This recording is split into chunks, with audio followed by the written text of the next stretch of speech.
Sebelumnya mantan ketua RW di lingkungan sekitar panti pernah mendapatkan laporan tentang adanya 3 penghuni panti yang tewas. Namun laporan tersebut tidak ditindaklanjuti. Berikut kisah selengkapnya. Kami menemui mantan ketua rukun warga setempat, Suwarno.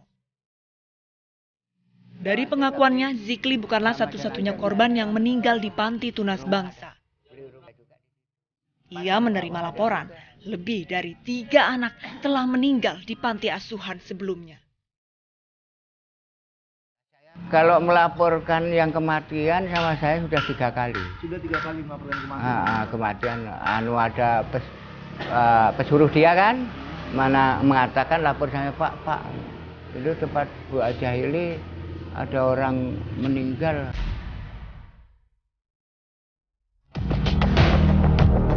Suwarno mengaku kerap mendengar rintihan anak kecil minta tolong dari balik tembok panti asuhan setiap paginya. Kira-kira saya sembahyang subuh habis jam 5:30, anak itu nangis-nangis, saya dengarkan dari belakang itu. Anak yang di panti itu, dalam panti. Setiap subuh.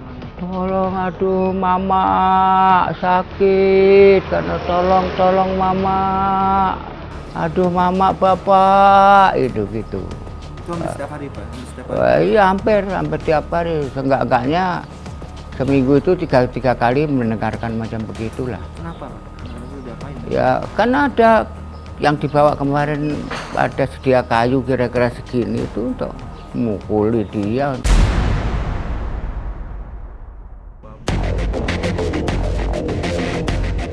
Selain bertemu Suwarno, kami pun menemui Sumiati, salah seorang yang pernah bekerja di panti tunas bangsa. Sumiati menceritakan kepada kami bahwa tidak pernah ada kegiatan di panti tersebut. Anak-anak dimanfaatkan untuk meminta simpati para donatur. Misalnya dia ada misal dari kota gubernur misalnya ya, mau kasih sumbangan gitu, kemari misalnya, orang tua yang mau kemari. Anak tetangganya diambil, dipinjam. Ada 10, agak 20 orang, 30 orang dibawa ke sini. Nah, jadi orang tuh datang kan anaknya banyak. Nah, nanti dikasihlah amplop. Dia pandai tuh nangis, dia pandai tuh. Nanti harus amplop anak satu sampai selesai, sampai taruh misalnya masalah isinya ada 100. Kalau ada 100 nanti diambil dia 90. Dia banyak duitnya segini kan, dalam tas tuh banyak duitnya. Kasihnya anak tuh 10, ada yang 5.000.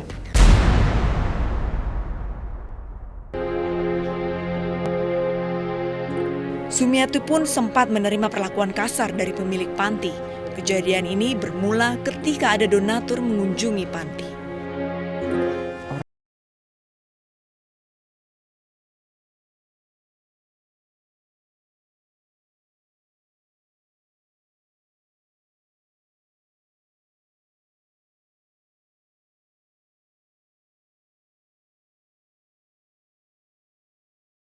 Bu Aji, ngapa nih gila Bu Aji nih.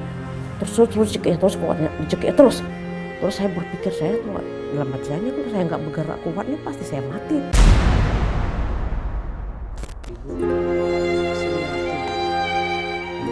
Sumiati yang sudah tidak bekerja di panti kerap mendengar teriakan anak-anak panti setiap pagi ketika Sumiati berkebun di belakang panti. Kalau pagi ibu kan di belakang panti itu kan kebun kami. Ibu kan biasanya kok pagi langsung ke kebun. Itu memang suara jeritan itu memang banyak ada suaranya tuh keras lah. Anak-anak tuh menjeritnya suaranya keras. Ramai.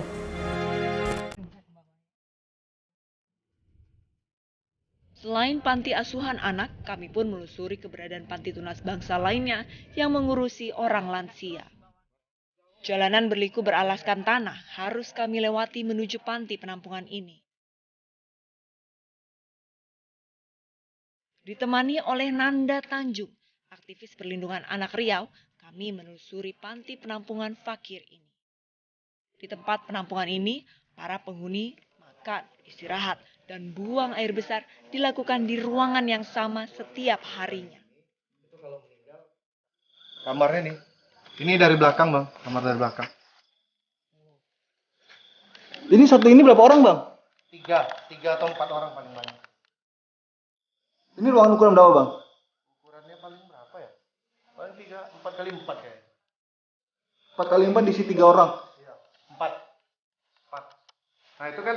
Ini dia bokeh di sini, Bang. Dia buang air besar di sini juga, Bang. Iya Pak. Makan. Kok kayak penjara, Bang? Kayak penjara. Ini tempat buang apa? Ya ini buang nasi sampah orang tuh. Untuk minum, penghuni harus menampungnya dalam sebuah ember yang tergantung di pintu. Airnya pun berasal dari sumur yang tak terawat. Itu kan kalau pintunya ditutup, embernya kan di luar. Nah ember itu diisiin tiap pagi itu pakai selang. Jadi airnya itu air jorok kayaknya Bang, soalnya ada minyak-minyaknya gitu. Terus ada jentik-jentik nyamuk. Nah itulah yang dibuat minum orang-orang di sini.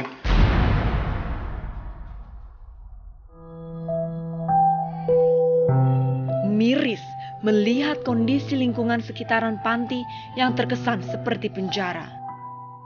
Panti yang seharusnya sebagai tempat perawatan justru terbengkalai dan tak layak. Sebelumnya pada Februari 2014 terjadi kasus serupa.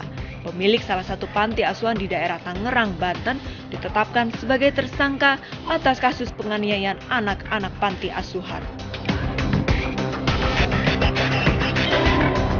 Kasus ini merupakan pengembangan dari penelusuran tim investigasi di panti asuhan tersebut pada tahun 2012. Berawal dari sebuah kiriman amplop coklat yang diterima tim investigasi. Di dalamnya berisi informasi mengenai dugaan adanya kekerasan pada anak penghuni panti di Bilangan Tangerang, Banten. Kami pun lantas menyusuri keberadaan panti asuhan guna mengkonfirmasi kebenaran dari foto-foto tersebut. Untuk menutupi identitas kami pun mengaku sebagai penderma yang tengah mencari panti untuk disantuni. Bagaimanakah kondisi panti asuhan ini sebenarnya? Ikuti terus penelusurannya di segmen selanjutnya.